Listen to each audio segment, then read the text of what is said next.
Much love. Mm. Thanks for agreeing to speak Mm-hmm. and share and just be out here. We're in this beautiful nature right here in Landa Park in New Braunfels here in Texas. And you actually just flew in recently from, Minneapolis, yeah. okay, Yeah, but I live in Austin. I just was in Minneapolis for a wedding. okay, nice, Yeah, nice. yeah. Do you get around a lot like that? You know what's funny is I don't intend to travel a lot, but Uh, then every year I end up traveling a lot. So that's kind of been the theme lately. yeah. Yeah, yeah. How have you gotten used to it? It's a lot of making sure I'm grounded, Mm, and the self-care is like so crucial within the experience. Like I want to be in one place. That's mm, like my soul's calling, and then I end up being called to move around as well. And so finding that grounding and that stability within the movement has mm. been crucial in that. You go where you're called. Yeah, very much so. Wow. But you find stability in movement. Yeah, yeah. That's the only way I've found to do it. Like I bring a lot of intention and focus on listening to my intuition Yeah. and not trying to force anything. Mm-hmm. And a part of that is going where you're called, right? Like doing things that maybe you didn't plan on throughout the year. You're like, oh, I planned on this year. And usually it will end up completely opposite and better, Mm-hmm. in fact, than you ever would have thought. That's Right. kind of the beauty of life, right? Is what happens is always better than our wildest fantasies and dreams, For sure. if we allow. Even our imagination, you Mm-hmm. know. Mm-hmm. And I love the fact that you talk about if we allow, Mm. you know, allowance, that receptivity, that letting go of control, that level of detachment and surrender. Somebody might call that, you know, the divine feminine. Mm. That, you know, she's able to be in that feminine. Like we each have both dynamics within us. And I feel like actually in my life as well, a lot more things have gotten done when I've let go Mm-hmm. and when I haven't tried to like grasp and control Yeah. and just, yeah, holding things tightly, you Yeah, know. completely. You found that as well? Yeah, yeah. Yes, I think that the more that we let things flow, the more fluid they are, For sure. right? Like For things sure. just unfold naturally. I think it's interesting too, like when you mentioned the divine feminine. I've been thinking about that so much recently, that there's this big focus within allowing of the divine feminine, and we forget how important that the action in that is as well. That allowing, we need the action of our masculinity and the wherewithal to do something about it, Mm-hmm. that we can just sit and allow Yeah. all day long, but if we're not taking action within the allowance, then we get caught up too, right? And that True. also ends up being a different form of control Very as true. well. Very true. And Yeah. that's a great point that you make, Cedar, because I mean, like people are always talking about the law of attraction. Mm-hmm. And you know, those 6 little letters in the word attraction is action. Yeah, exactly. And it's like, how can we attract if we don't take action? Yes. So, with those two seemingly opposing forces, but how have you found that balance? Mm. Lots of practice, Yeah. right? Lots of practice, lots of doing the thing that would be supposedly wrong. I think like we have this tendency to think that it's our pathway is going to look a certain way, and I find that in growing and evolving and learning what is actually aligned for our soul, it's a lot of like mistakes and things that we were like, oh, that's not part of my journey, or I can't do that. I think it's the allowingness of the mess and the humanness of the experience. And from that, I've learned so deeply to act and surrender and to be in flow with it. But that's within the allowance of the mess. I Not love trying it. to make it a certain thing. Right, Yeah. right. Within the mess, there is a message. Yeah. Always. Within the test, there is a testimony. Yes. When you're talking about, I love this because the allowingness, like Yeah. I love how you said the allowingness of the mess. Yeah. And just in that knowingness and in your beingness, Yes. know? Yes, What is exactly. for one moment? Why does it sound so much cooler when we put NESS at the end of Because it? it's the ness of it all. Come on, like it's just it gives it the oomph. It's like the Just the ness, Yes. your knowingness, your allowingness, your beingness. Yeah, it's the essence of it. It's the true heart of whatever it is. I feel like there's something to that. Yeah. No, you're onto something. You're onto something. How do you feel like, what would you say is an example of the wrong thing? Like you said, those mistakes or things that other people would consider the wrong path or the wrong turn, or, for yourself, what would you consider that? Oh, so many things. Okay. What would be an So example? many things. Yeah. Something. So I was thinking about recently. A couple years ago, I went to Lebanon. Mm. In the Middle East. Oh, wow. Not Lebanon, North Carolina. I think No. yeah, in the Middle East. Mhm. And I was there to study hypnotherapy and breathwork from a man who was a shaman, but also a hypnotherapist and trained in holotropic breathwork. Okay. And really interesting cat with a lot of different modalities and a very interesting approach to the experience of life. Okay. And when I decided to go and do this, right, like every single person on my path was like, what the fuck are you doing? Like, this is insane. You know, like I go to like get my little visa to go to Lebanon, and on it it's like stage 5, like definitely don't go to this country. Like this is super dangerous. Which, right? Like, and so everybody I would tell would be like, no, what are you doing? Like, obviously this is not a good idea, and instead of like going to a normal university, a normal program, a normal something, I'm like, no, I met this guy randomly in Austin and I'm just going to go across the country and learn whatever it is I'm supposed to learn from this human. Whoa. And through that opportunity, I got to work with refugees and like victims of the explosion that happened in Beirut like years ago. And it was one of the biggest portals for my journey of understanding the human experience and learning to allow within the human experience. And one, it wasn't what I thought it was going to be, right? Like the entire experience was more than I possibly could imagine, and also a chaos and a mess, like in the same. Okay. But I regret none of it. Right. Like I regret none of it. Like it would be really easy to say like, oh, like X, Y, and Z happened, it didn't turn out exactly as I expected, like what a flop, but instead it was actually like the most profound experience that I could have had, to be able to truly learn about myself. And like it just opened so many doorways for me. Man. I went there to learn hypnotherapy because I thought that being able to speak to the subconscious and reprogram beliefs was such like, yeah, why wouldn't we do that? Obviously, like there's so many beliefs creating our realities that are like creating realities that we don't enjoy.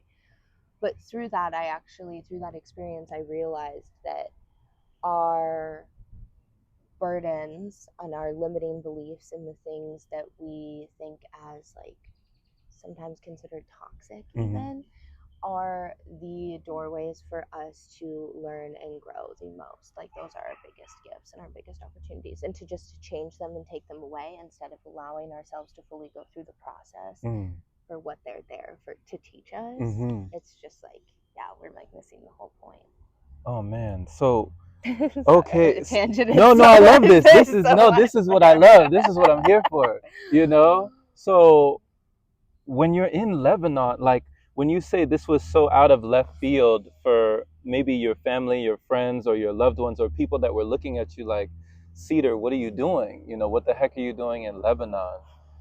What was expected of you? What did they see for you that you didn't see for yourself? It's a good question.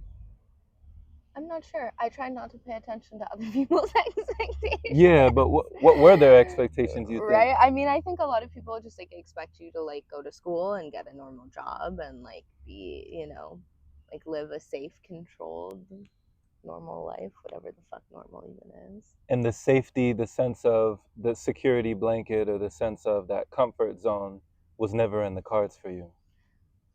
Safety is something that we create within ourselves. And I think that in our society nowadays, there's an illusion that you are safe because of where you are. That we always have a choice whether we're safe or not.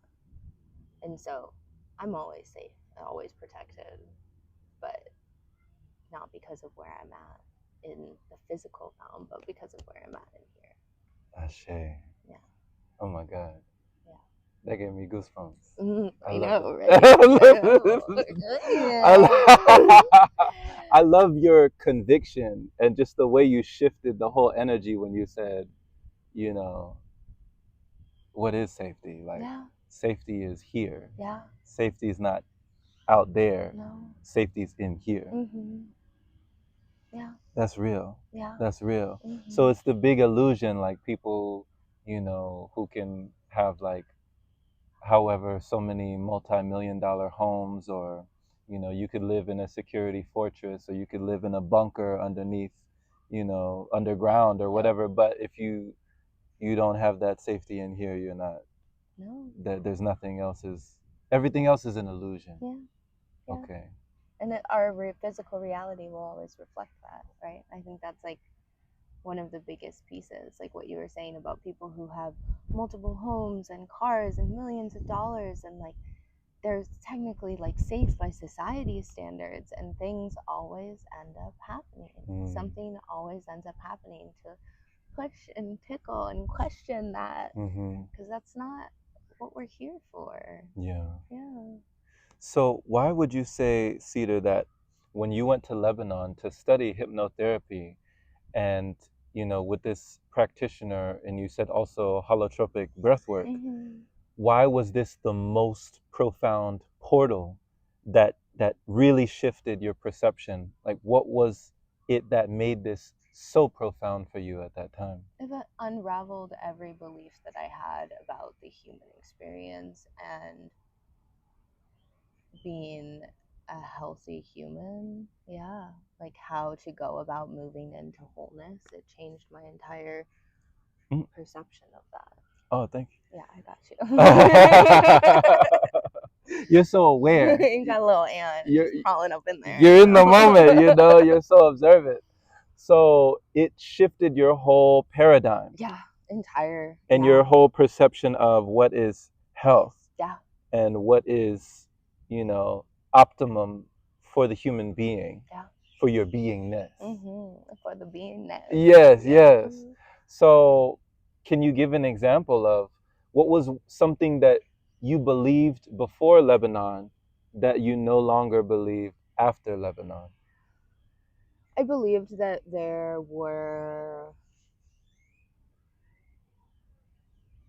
thought frameworks, there were perspective shifts that needed to happen within the subconscious, and that if we just got to the root cause of that and undid those things, that we would just be able to come back into wholeness.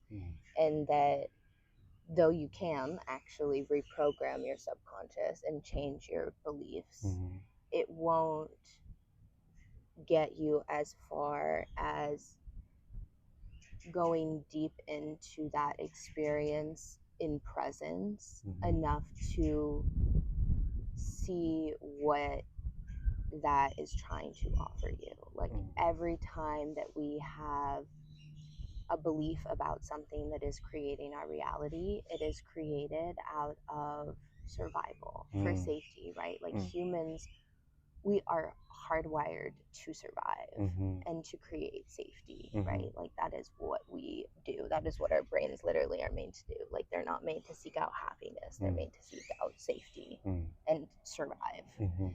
And so when we actually allow ourselves to experience these things and create a safe container around it and a supportive container around it to be able to actually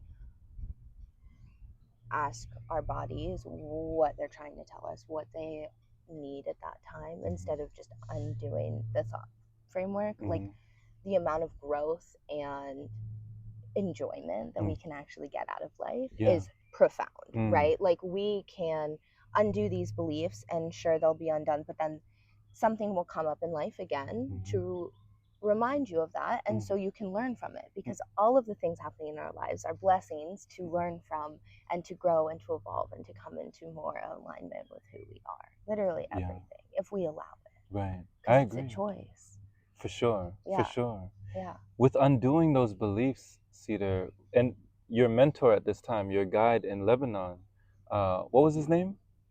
I prefer not to share. Oh, actually. okay. No, you're good. It No ended on worries. really terrible terms, the whole experience. You were on terrible terms with him? Yeah, it was a lot of not honoring the energetic rights of humans that I did not resonate with at the end of it. And so leaving it, I don't feel the need to share it, as we are all humans and we all make mistakes and are doing the best that we can. I respect that. Yeah. I respect that. Yeah. Even though you were on terrible terms with him, do you feel like, did he help you reprogram, or do you feel like you ultimately helped yourself? I think it's both. Both. Both. Every human that comes into our field is helping us in some way if we do it right. Like, that is our own choice. So yes, I think that his existence taught me so much, and his path taught me so much. But ultimately, it was the experiences that I had in his field that brought the realizations to me within my own experience. I love that you can still have gratitude, like even within the either the dysfunction, the disagreement, or even just the misalignment. Yeah. Like, I love that you can still be grateful for that happening. I love that you have no regrets. No regrets. No regrets. Wow. What do you feel like with all the programming that you said, Cedar, we need to undo? What has been one of the most challenging programs that you've ever had to undo, like that had to be undone for you to be who we're witnessing? Like, what's one of the programs that was really hanging on? Yeah, no, totally. I'd say something I'm even still working with, right? Because I think the thing is, like, we have this idea that we're going to be done with things, and like, no matter how deep you go, no matter how much you understand something, like, you'll always get an opportunity to learn more and have like a deeper understanding of it. So I'd say one of the most prevalent ones is like fear and shame around our authentic expression, and that like started with intuition and the fear and shame about my own wants within myself, and even just expressing and honoring that within myself, and learning to actually listen to all parts of me, not just the mind, right? Listening to the body, the soul, the spirit, having the co-creation happening, and then taking that externally and being like, okay, so now that I can sit with that fear and that shame within myself, now can I sit with that fear and shame of others in the outside world, and what I'm projecting on them in the outside world. And so yeah, it's like, it's a constant journey, right? You know, we start like somewhere and then we go up and up and up and up, like and a spiral. Up. And yeah, a spiral, because we're always coming back to that same point, but at a new understanding, a deeper level. So being able to sit with yourself to then be able to sit with others. Yeah. You finding that purpose to now be in service. Yeah. Wow. So, wow. I mean, when you're talking about hypnotherapy, I mean, when somebody's thinking to themselves of, you know, the words that you and I are speaking to each other, if somebody didn't know the English language, these would just be Blah blah blah blah blah blah blah blah. blah blah Yeah. blah. You know, like they're not, I mean, what we say would be meaningless. So how does hypnotherapy, you know, how does it really cause a profound change in a person when we're just making noises with our mouth? Right. Right. Well, I mean, that's kind of the thing is like you're working. Well, hypnotherapy, you go straight, like you're communicating with the subconscious mind, right? Okay. And that's the thing. That's why I actually left Lebanon. It was like, oh, I need another modality because, like, so I went there for hypnotherapy. I thought hypnotherapy was the key. I was like, oh, I unlocked it. Like, this is the thing I need to be trained in. And I came back and I was like, it's a really powerful tool to understand the psyche and the subconscious mind and what is creating our realities.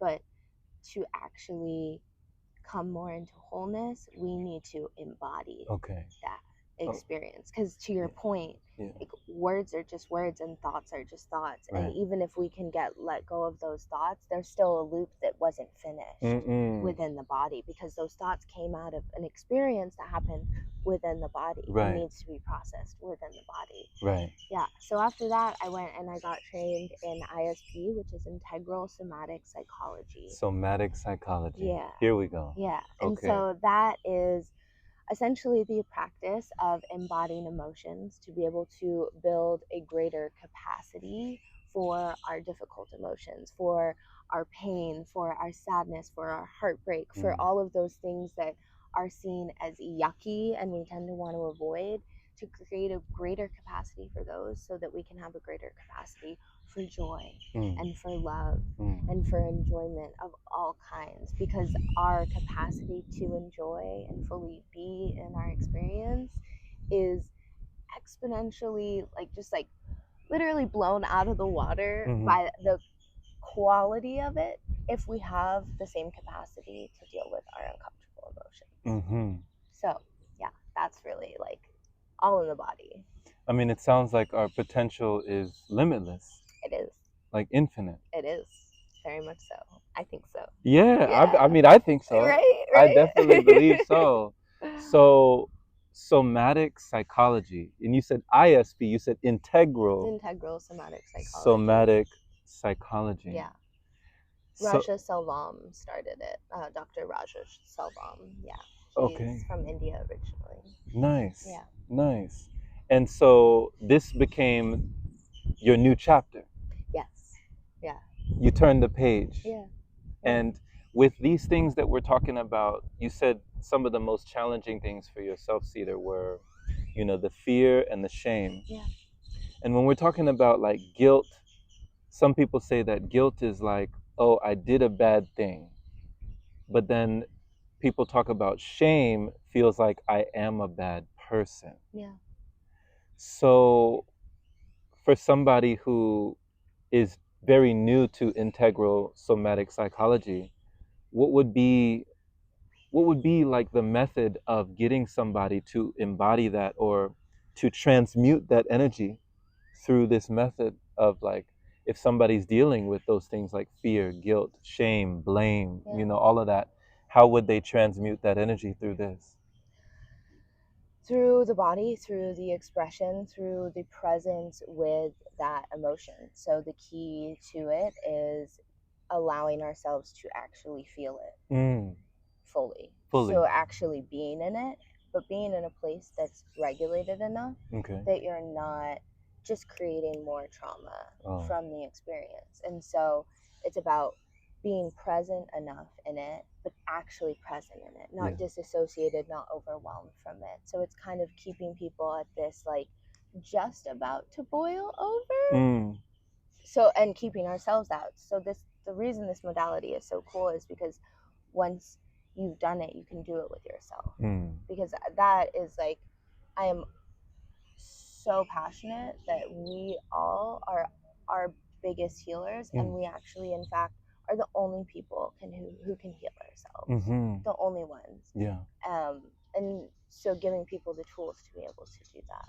Beautiful. Yeah. Beautiful. You're like handing them the tools. Yeah. And you're like, you make the rules. Yeah. These are the tools. Yes, exactly. Giving the jewels. Yes. Oh my I gosh. love it. I love it. Beautiful. Beautifully stated. This is awesome because, like you said, I mean, everyone is their healer. Yeah. You know, everyone is their own revealer. Yes. You know, everyone is their own guru, their own guide. Like we have to.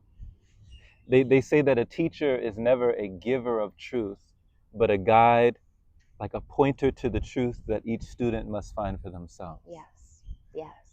So I mean, this is transformative on every level when you're talking about breaking ourselves out of that paradigm and out of that, you know, downward spiral that, I mean, I definitely have found myself in that downward spiral at many points in my life.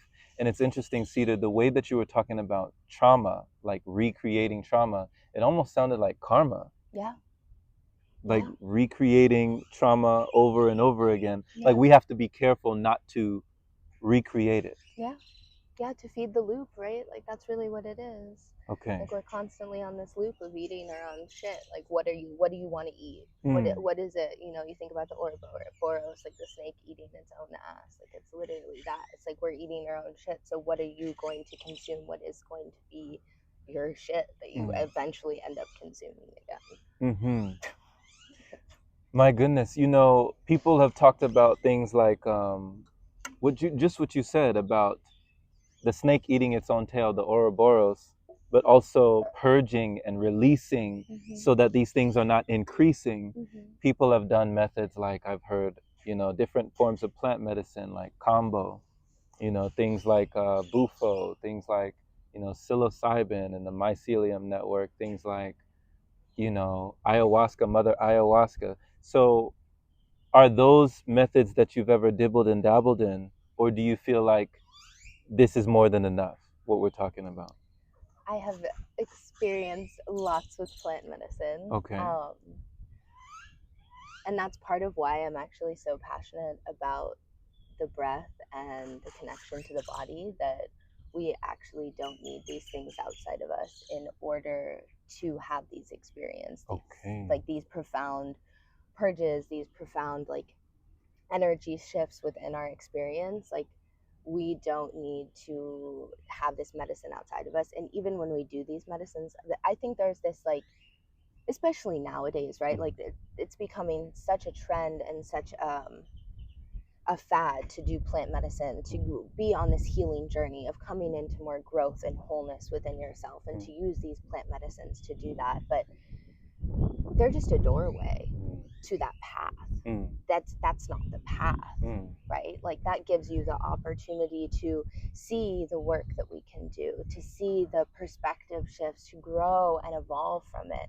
But there's still work and action that needs to be taken after it, right? And that's with anything. And so that's why I'm so passionate about giving people the tools to be able to do this work, because like, especially if you are doing plant medicine, the integration of that and the actions that you are taking before and after it have more to do with the quality of your experience than the plant medicine itself. Okay. You know, you can go and like do ayahuasca or have mushrooms and have this amazing trip and all these realizations. Give it a month. No integration, no realizations, no like action taken on those things. You will end up in the exact same spot that you were before it and feel the need to take those drugs again. You know. Okay. So it's like we have to bridge the gap. Yeah. And that's our choice, the actions we take before and after. Wow. You know, one of my friends, Cedar, and thank you for that. I love that perspective. I love that perspective. It's what we need in the collective when, like you're saying, we're using so many things, whether or not we're using it ceremonially, or some people are using it recreationally or purposefully or not purposefully, you know, intentionally or unintentionally. However we're using these methods and modalities, like we have to have that integration within the vibration, or else we'll be left in a lot of frustration. Yeah, so much. You know, it causes a lot of complications if we don't have that, you know, that unification for sure. So, you know, one of my friends told me, He said, the breath is a key, and the door it opens is peace. So with breath work, how has breath work been so transformational where you've said to yourself, we literally need nothing on the outside. We have all that we need on the inside. Well, breath can do so many things.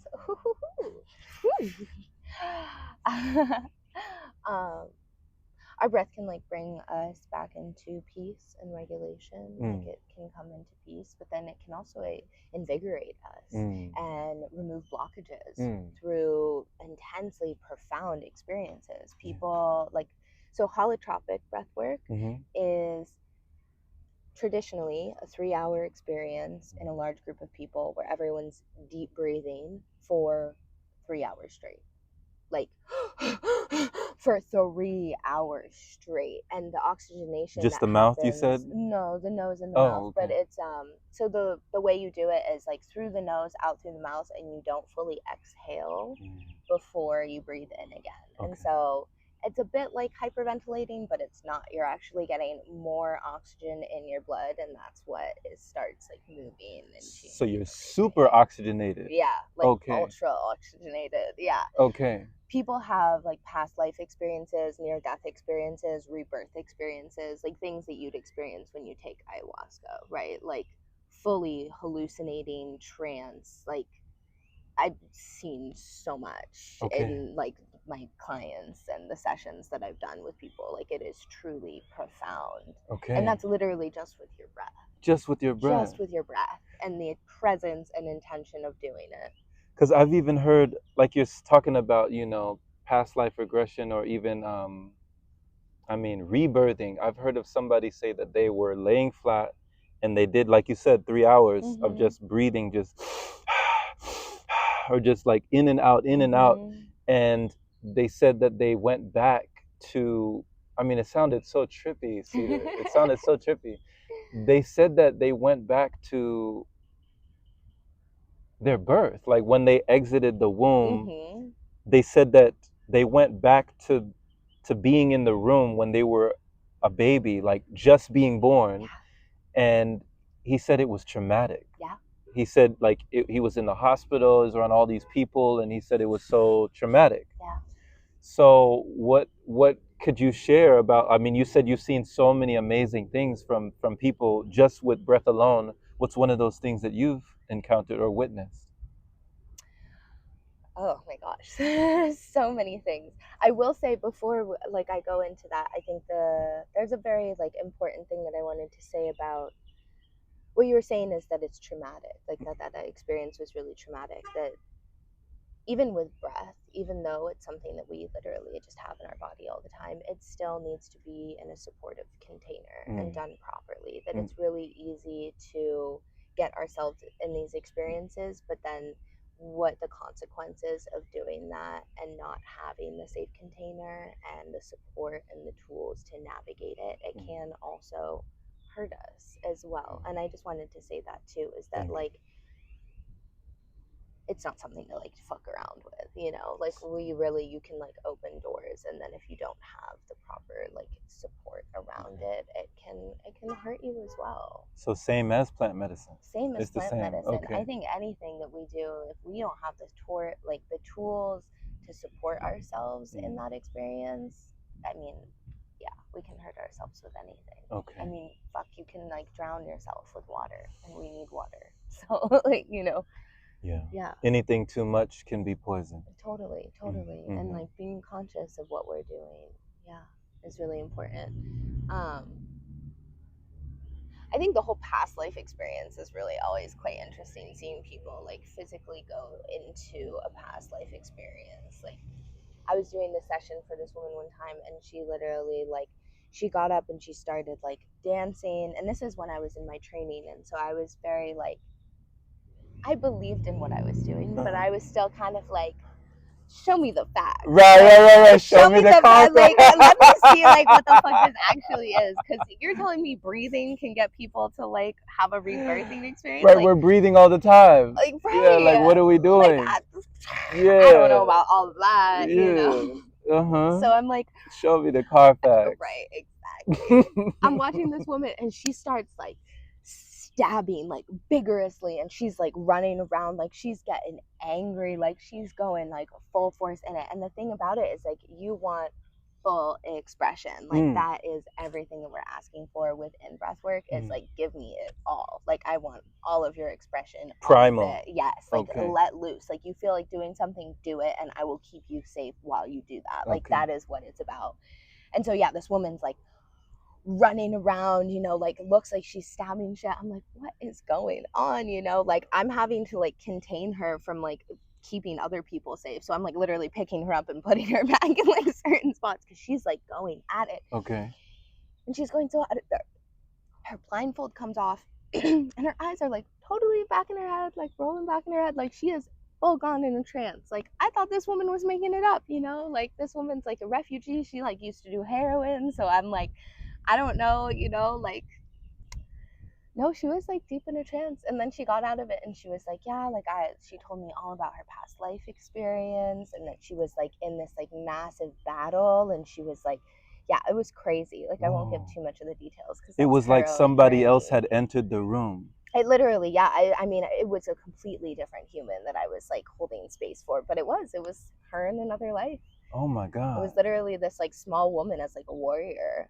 And like, yeah, I mean, she felt it. I was like containing her. It felt like it, yeah. So what does that even, I mean, when you witness something like that, Cedar, what does that tell you about life as it is, like life as we know it? Yeah. What does that tell you? Things were so multi-dimensional, you know, like there's so much more than meets the eye, and so many experiences happening right now, and that we have the opportunity and the choice to tap into those experiences.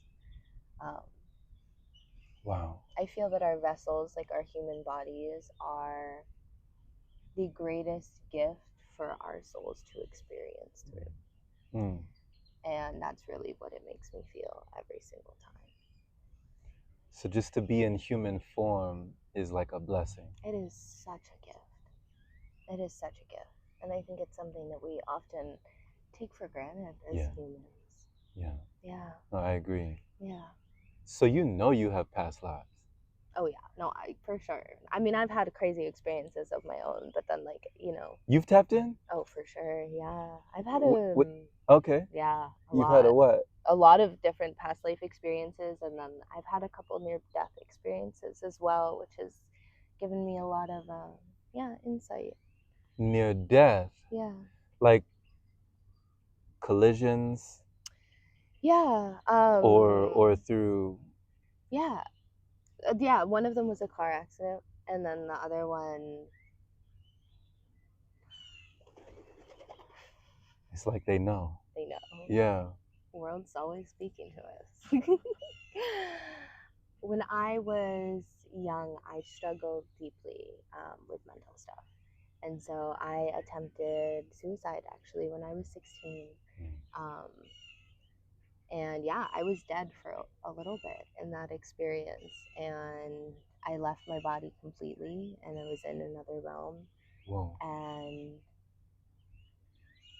something told me that I wasn't done here, that I had work to do, that I wasn't finished, that it wasn't my time to go, that though I was in pain and struggling, that I had stuff to do here, that I needed to be here. And so my soul came back. Wow. And it made the decision. And when I came back, made the conscious decision that like, yeah, I'm here and this is what I'm here for, and that I can't waver or shake in that in any way, and that I'm here to help people navigate the pain and the turmoil of the human experience, and to really learn to understand it, because it is a gift and there's a reason that we have it. And I wasn't feeling that at the time. Yeah. Well, Cedar, I'm glad you're still here. Me too. Oh my God. Me fucking too, man. Me too. Every day. Every day. Jesus. Yeah. Just thank you for your vulnerability, like sharing that, and just just taking a breath on that. Just I mean, Wow. When you said that you were clinically gone, Yeah. like an EKG meter wouldn't have been able to tell you were here anymore. You, not that you're saying it wasn't like you astral projected. No, I like left my body You left your entirely. body, Yeah. Yeah. but it wasn't like you did it of your own. It was like you were forcefully ejected. Yeah, yeah, yeah. No, I was like falling out of my body. Before that, I'd had out of body experiences meditating. Like my first out of body experience I had when I was like 12, I was completely sober and I had like gotten really into meditating and been meditating for like a couple years and I was like really getting into it. And I totally like astral projected, had like an incredible experience, but that was a drifting into another place, a Right. different drifting into another experience. The death experience was a truly like a fucking thwack into Thwack. like a different reality. Like it was a very different experience. It wasn't like the It wasn't heavenly. There wasn't. It wasn't angelic. I wouldn't say it was angelic. No, it was very much so like, bam, you're here, and like we got shit to tell you because you're not supposed to fucking be here. I imagine it would be very different if it was like my time to go. When you say we got shit to tell you, are you talking about your spirit guides? Or are you talking about Yeah, spirit guides, angels, angels? God, whatever you want to call But it. how did you perceive them? These beings, It's just energy. just energetic beings that were saying we have things to tell you. Yeah, yeah. It was yeah, it's a feeling. Like I didn't physically see them as a thing. It's a feeling, it's an energy, maybe a color, but it's very hard to describe with human words. It wasn't tangible. Yeah, Like a no, touch. no, it's not a touch thing, but you can feel it. It was intangible, but it was like, okay, a knowingness. Yeah. Because with the intentional astral projection through meditation, Yeah. and you're in that vibration, like you said, you were completely sober, you're in these realms and you're like in these multi-dimensional worlds. But with this, you're saying that you got to such a point or such a period or such a mind state that you were ready to let go of everything. Yeah. You were ready to leave, and you didn't want to be here anymore. But the difference between that realm and this realm were like night and day. Yeah. Yeah, it was very different. It was very different.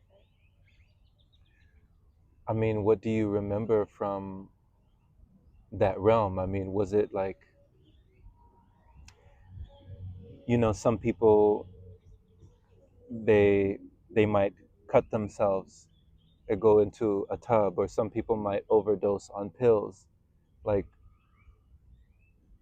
what did you fully, you were like fully in? Yeah. Okay, whatever the method was. Yeah. And then when you got there, you realized that you needed to come back. Yeah. Yeah. Well, it wasn't a choice. It wasn't a choice. It was, but it wasn't at the same time. Like,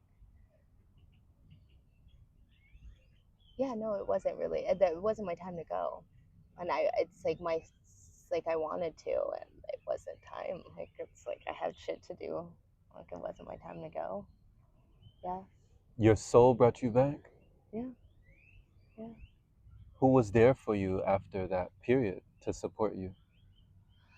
Um, like physically. Yeah, I mean, I woke up alone actually, like on the bathroom floor. I woke up alone. I like tried to overdose.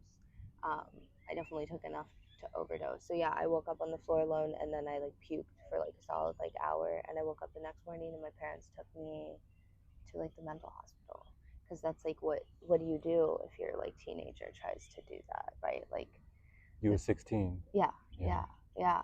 16, 15, something like that. Horrible with ages, horrible with numbers. Yeah, something like that. Um, so yeah, I went to the mental hospital like right after that, which was awful.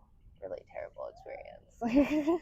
I wrote a book about mental institution Yeah. and psychiatric hospitals. the book is called We Joyful Few. And it's about these patients that it was inspired by one of my friends. She's overseas, and she said that all our modern day ascended masters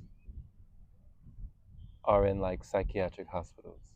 Like the modern day mystics and the modern day like the people who really know what's going on, like they're all in the mental institutions. You sound like you really agree with that. I do. Yeah. It's part of what my journey is, why I want to remind people of our inherent wholeness, that we are not broken as humans, that like we cannot be broken, that our like society tells people that they're broken, then they need medicine and that they need to go to a hospital to get fixed, that we actually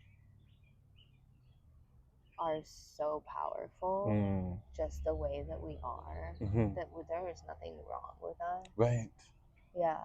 Right. Yeah. Especially people who struggle with like bipolar and schizophrenia and like all these things, like ADHD, depression, anxiety. Like, let's just give like a fucking laundry list of all the things that literally everyone in our society is diagnosed with at this point. Like the amount of people on pills to function saying that they're broken, if we're all on this same tip, who's actually broken, like what's actually broken, because clearly it's not all the people who are on the right, like clearly it's just the system that we're like shoved into.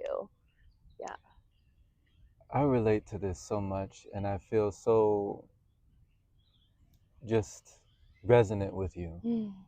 Like you're speaking to me, right now, Cedar, because I grew up believing that something was wrong with me.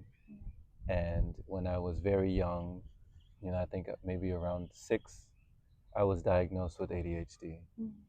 And I was, before I became heavily meditated, I was heavily medicated from first grade all the way to 11th grade.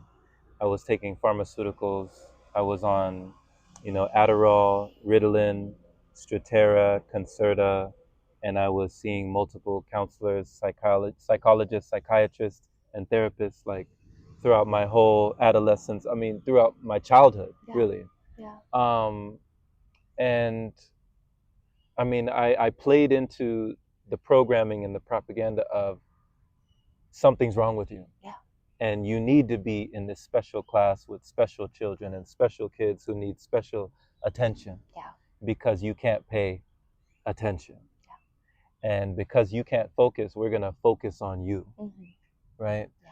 So it wasn't until 11th grade that I had my own personal emancipation proclamation for myself to break out of all of that, and just say, I don't want to take the pills anymore, and I don't want to do this anymore, and I want to be autonomous. I want to be me. Yeah. I want to be free. Yeah. And that was my first breaking out, and I haven't taken any pills since then.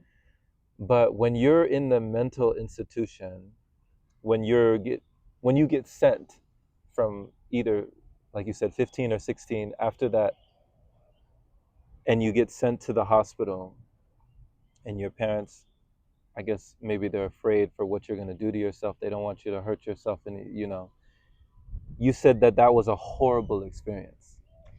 It was painful. It was painful. It was dehumanizing. What about it do you recall was very dehumanizing? Well, you're pretty much stripped of like most of your rights. It was in the middle of the winter that I was taken to this place. I'll just share this because it was so twisted what they did. So I was checked into this one, like they brought me to like a normal hospital, right, to make sure I was like everything's okay. They shoved me in a white room for almost a week because there wasn't a bed for me at like a normal mental hospital. So I'm in like a holding cell essentially in a hospital with like 3 or 4 other rooms around me. nothing. I don't have no access to anything. Like, they fed me, but that's it. You right? said a white room. Literally a white room. Like what we see in the movies. Yes, like what you imagine as like where they would shove a crazy person. That's what I was in. Like a white room with some like creepy officer watching me 24/7. Like no door closed, no privacy, no nothing. Like crazy people in the other rooms, like just like screaming and saying the most like insane shit like you'd imagine, right? Like just like disturbing. Like felt like a horror movie scene, right? So then in the middle of the night, finally a bed was opened up at a different hospital. So in the middle of the night, like in a snowstorm, I was taken by ambulance from like Longmont to Denver in Colorado. So this is like about an hour drive to the hospital. And there's like a snowstorm. It's crazy. I arrive in like the middle of the night. I don't have like any belongings. Like I'm not allowed to like have anything. Finally, they were like, okay, your parents can like bring you some stuff, but like only clothes. You don't get like shoes. And so it's winter. There's an outside area. I was there for 2 weeks after I was held in that other place for almost a week. So this is almost like a month-long journey. The 2 weeks, mind you, it was supposed to be a 72-hour hold. Wow. And it turned into 2 weeks. 3 weeks almost. 3 weeks? Yeah, because they couldn't get me into a place right away. It was supposed to be 3 days. Yes, yeah. It turned into 3 weeks. Pretty much, yeah. Yeah, insane. So it's middle of the winter. There's like an outside area that you're allowed to go outside at the hospital. The mental hospital that I went to was like downtown Denver, so it's in a city, so it's on the top floor, and there's like a basketball court outside on the top floor where you're allowed to like go outside, but it's snowing and you're not allowed to have shoes. So 2 weeks, no outside. No sunshine, no light at all, like fluorescent lighting for 2 weeks. Just beaming down on you. Just messing with you. Oh my God. I mean, what and what's the whole thing about shoes? Why can't you have shoes? Because they don't want you to be able to escape. If you escape, you can't be running without shoes. You get grippy socks. There's socks with like little like sticky shit underneath. Are you serious? So you can't like slide. They don't want you sliding either. No fun for you. Okay. And the fluorescent light was messing with you constantly. Oh my God, yeah, it was constantly. What was there? Sound? Was there music? Was there white noise? What was? There wasn't music. We were forced to watch a movie all together every single night. Forced. Yes, forced community time with all the other like kids who are considered like crazy. And this is kids from like 6 years old. There was like a 6-year-old little girl in there.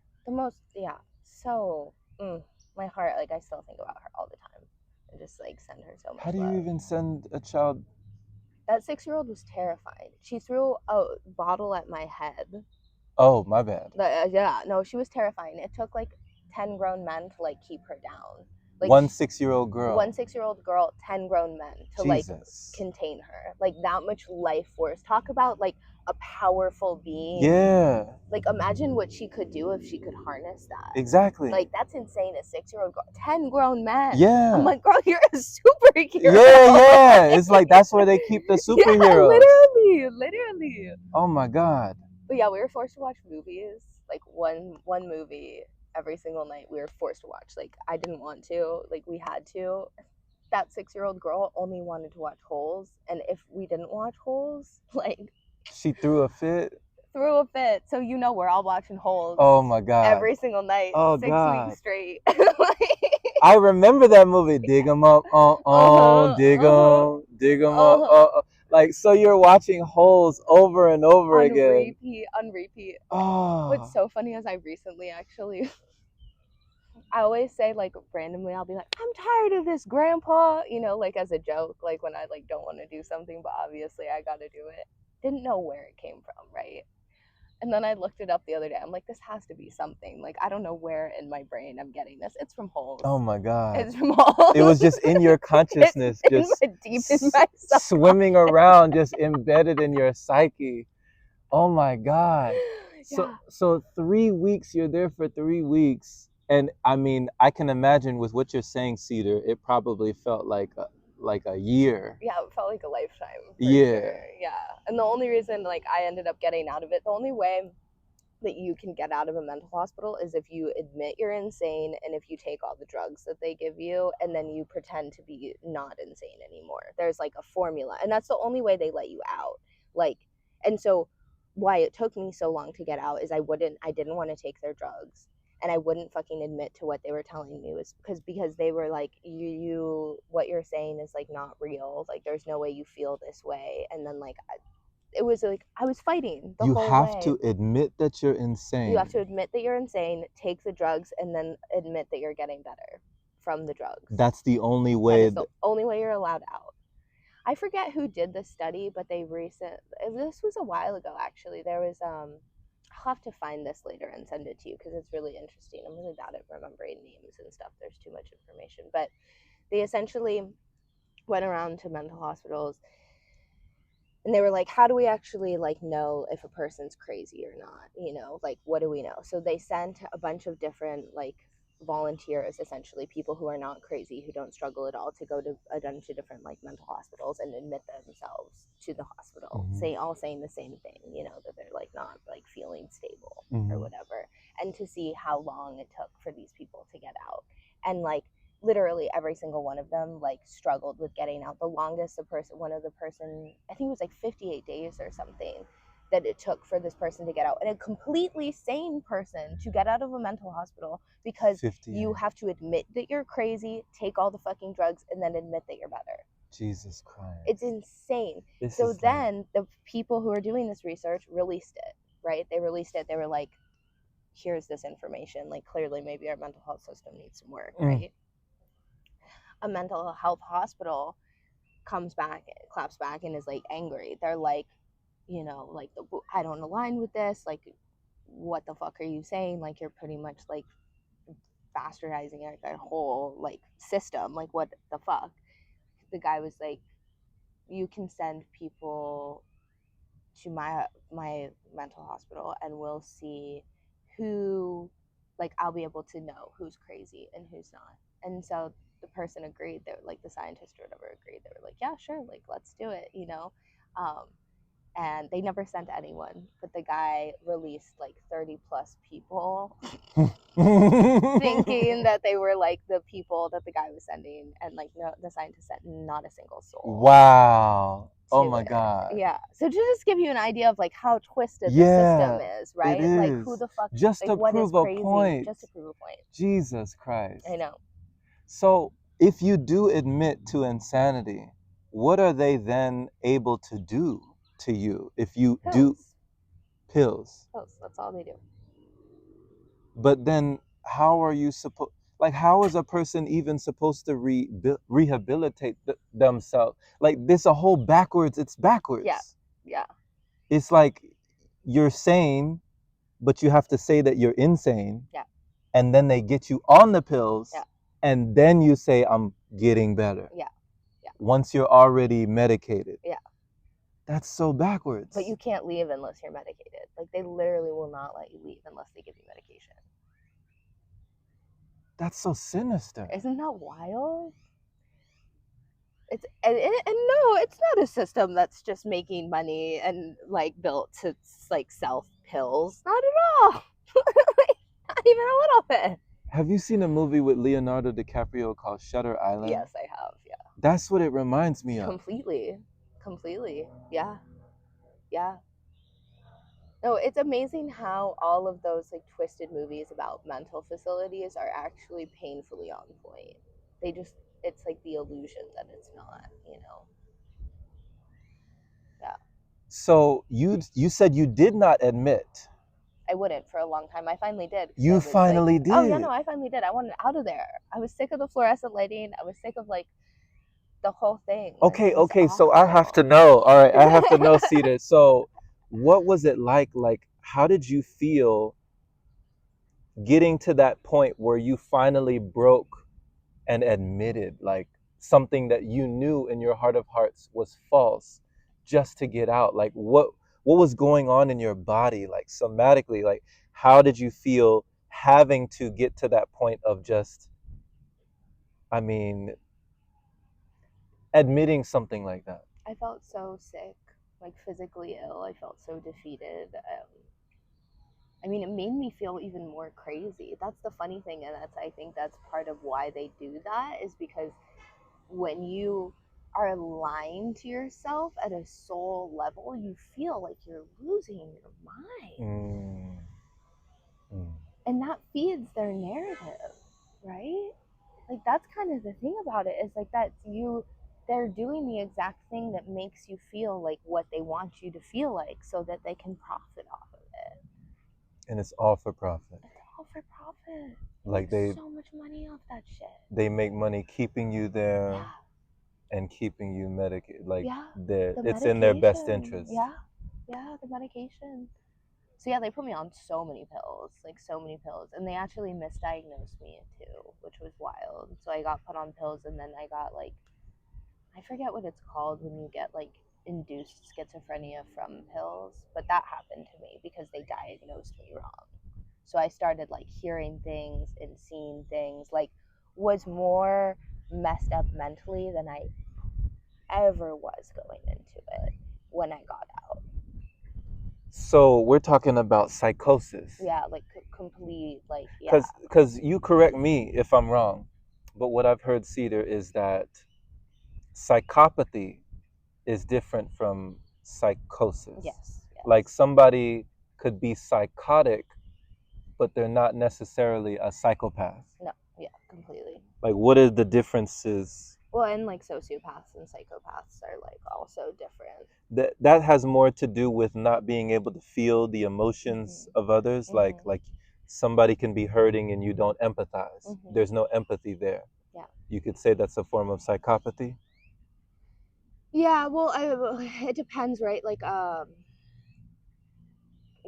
think a lot of the differences too, like, is it like what you said, the ability to like care for others, but it's also like a caring too much can also go in that direction as well. Like the opposite of being like narcissistic, and then also you can go into like psychosis of like caring too much, like empathy.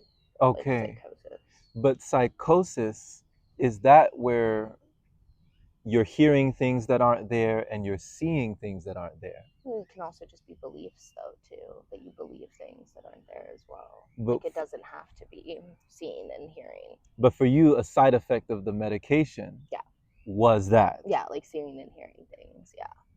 And you knew it was like, this is not even in the realm of... No, I had never. No, I mean, I've definitely see things and hear things, but not like that. Not like that. Not like that. Not like that at all. No. Did it feel like an entity? Did it? Yeah. Okay. Yeah. It was just feeding on all of my darkness, right? Feeding? Yeah. I think that's a lot. We think about entities, like often sometimes people will think about entities as like a physical like thing, and often I think about entities as like a thought framework, and it like feeds on our shitty thoughts and then perpetuates that cycle, but it really all comes like from like in the mind. So your negative thoughts was food for the entity. Yeah. It was feeding on it, and you were being drained, but it was being sustained. Yeah. That sounds so evil. Yeah. It's twisted. And it was a side effect that came from the medication. Yeah, from you said being misdiagnosed. And you said you were never until those pills. Yeah, not to that level. Jesus. Not to that level at all. Yeah, no. And the second I got off them, like once I got off them and rebalanced, like from those specifically, like I didn't have it again. How long did it take for you to get out from the time that you admitted to being insane to the time that they released you? Literally only a week. A week. Yeah. I could have done that in the beginning. Just been like, yeah, no, I'm crazy. Put me on all the pills you want. But that sounds like such a catch-22, because there's a chance that if you go on these pills, I mean, you could lose yourself. Yeah, totally. And you might not get better. Yeah. So you're taking a chance. Jesus Christ. Yeah. I'm just thinking, like, how twisted is that? Yeah. It's so backwards. I'm so glad you're here. Like, so glad you've made it. You've come through so much, like there must be something on your side, like you can't be, they say that we're never alone. Never. do you feel like within those walls of the psych ward or just the institution, that even in the white room, you were never alone? Yeah. Yeah. We're always protected, right? Going back to what we were saying earlier, like the safety comes from within. Yeah. No matter what our journey, no matter where we're at, no matter where life physically takes us. So then my question to you, Cedar, how did you generate the safety within while under the influence of all of those medications? Like, how did you still generate that when you couldn't even trust your mind?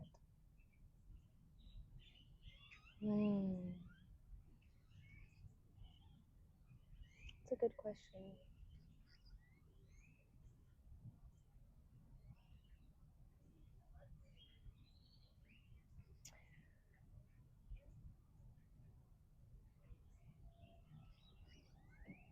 I really think it's just a connection to the all. Like,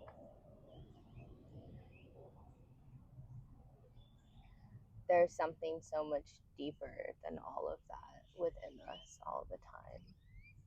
And I, luckily, have been gifted with the opportunity to be painfully connected to it. Which at points has been difficult.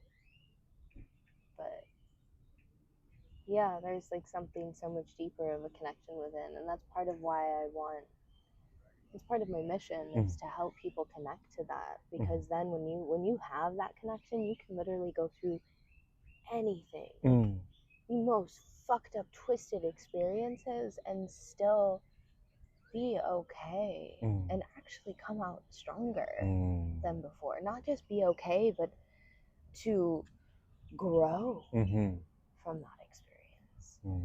Yeah. What's a source of strength that you have coming out of that experience that you wouldn't have today if you hadn't gone through it?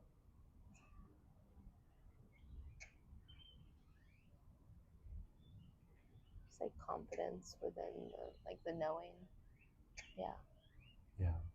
Confidence within the knowing, and also the trust that no matter how fucked up it can get, like, it's gonna be okay. You're gonna be you're okay. Gonna learn from it, and you're gonna grow from it. That's, I mean, you hit it because I mean, I've been in places like like Vipassana, and you're doing a 10-day sit, and there's no talking, there's no touching, there's no contact, there's no interaction, there's no human it's just you sitting with yourself. And you're just with yourself, and it's just me, myself, and I. And it's almost like you're doing surgery, like mental surgery, but you're not only the surgeon, but you're on the operating table. And you're just going into your mind, and like every single thing is coming up. And even though it was only 10 days, I mean, with no stimulation within the simulation, right? With nothing to take you away from yourself, there's no escape. So you're just with yourself. Time feels long. Like a day goes so long when there's no escape. So when you said that after you admitted that and then they drugged you, you said, "Oh, I was out in a week." But that 1 week, I'm sure, was like, you know what I mean? Yeah. So just the fact that you were able to tap into that, and I mean, you have a strong mind. You have to. There's no way that you know what I mean? Yeah. There's no way. Yeah. I'm putting myself in that scenario. I'm like, there's no way. There's no way. Like, I don't know that I would have been as strong. You know what I mean? I mean, I didn't feel like myself on the medications that I grew up on, but they couldn't have been anything like those medications. You know what I mean? Like, I was never to the point where I was hearing things and seeing things that weren't there. It was never at that point. I just didn't feel like myself. I didn't have an appetite. I didn't, I just wasn't functioning at that level. And I just kind of was like a zombie. I was zombified. But, oh my God. Like, I have so much respect for you. I commend you, because that takes a certain type of person to be able to do that. Thank you for acknowledging that. Yeah. I also think it's important to remember too that, like, I mean, all of our experiences, there's no comparing, you know? Like, I mean, you talking about your journey, I have so much respect and admiration for you going through that and to choose to take a different path. Because of how, like, confusing that can be when you're on that, and to make that conscious shift, like, that takes a strong mind and a strong soul and a very determined soul as well, you know. And I think that, yeah, like you say that, but I feel the same way about you and your story, right? Like, we all have different experiences and they are all just as badass. Fair and enough. Truly, like, Fair enough. Yeah, so much respect and admiration for your journey. Wow, thank you. Mm-hmm. Cedar, I just have one more question. Yeah, that's cool. When you're talking about choosing, Yeah. you know, making the choice, Yeah. just like today, you're making the choice to use your voice. You have a wonderful tattoo that says,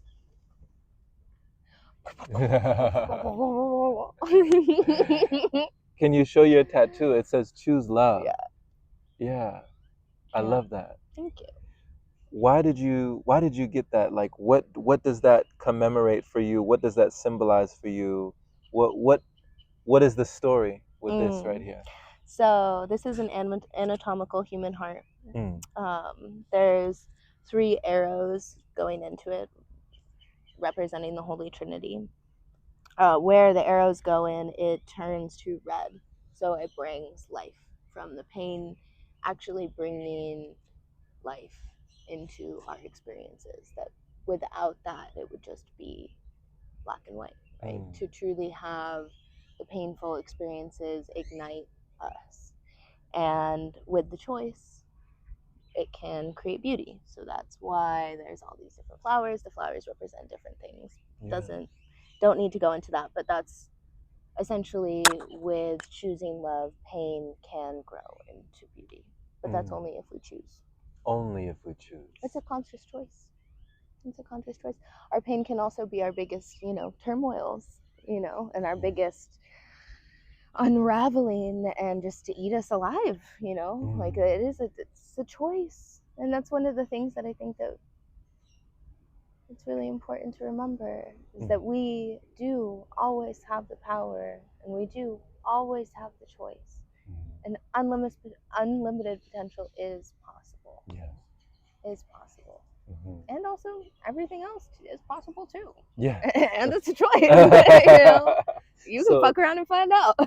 So it's not a this or that, it's like a both and. Exactly. It can be our worst turmoil and our greatest teacher. Exactly. Wow. Exactly. Wow. Yeah. Thank you. Thank you. Thank you for sharing that. Yeah, such and a just pleasure. thank you for teaching. Thank you for sharing. Thank you for daring. Thank you for caring, and just, if this is somebody's first time witnessing you, Cedar, and they really feel that they want to get in touch or in tune with you even more, like, are there any services, are there any offerings? Do you do coaching, or do you have a website, or where do you feel like people should plug in to know more about what you do? Yeah. I do. I have a website, cedarthegivingtree.com. I also have an Instagram, cedarthegivingtree, as well. Yeah, I provide one-on-one consultations and support through going through difficult experiences to help create a greater capacity. Yeah, my passion is to give people tools to be able to navigate the difficulties in life. I specialize a lot in processing and going through, like, death and physical death, both of our own and others, and also metaphorical death and rebirth, right? Like, we're constantly going through this death and rebirth process in our bodies, and also collectively right now too. We're going through a massive death and rebirth, and that is what these tools are so helpful for, is to create a greater capacity to hold that, so we can create a greater capacity for love. Yes. I teach classes as well here and there, breathwork classes, Mhm. and yeah, I also do one-on-one sessions with breathwork as well. Beautiful. Yeah, there's Beautiful. lots of different offerings. If you Oh, check man. out my website, you can see them all. I love that. I love that. Cedar the giving tree. Yes.